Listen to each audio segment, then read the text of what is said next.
Welcome to Luca is a Billionaire, where the only thing I invest in is your answers. You begin by confirming the essentials.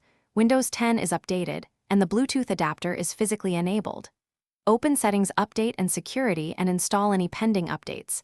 This can fix driver mismatches. Once done, open Settings Devices Bluetooth to confirm the toggle is on.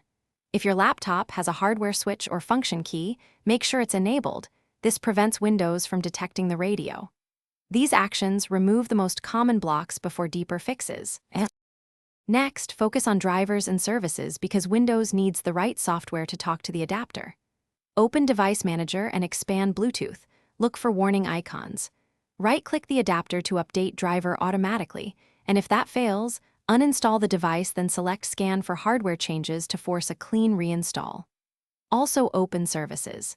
MSC and ensure Bluetooth support service is running and set to automatic. If it's stopped, start it now. These steps restore proper communication between Windows and the radio. Finally, re-establish the connection by removing the device, restarting the PC, then pairing again from Settings, Bluetooth, and other devices. Make sure the peripheral is discoverable. If problems run the Windows Bluetooth Troubleshooter.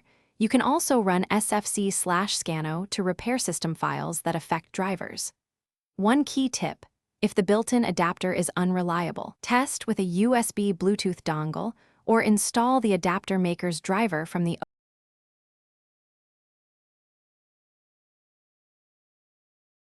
Thanks for watching and please subscribe. It's the best investment you'll ever make.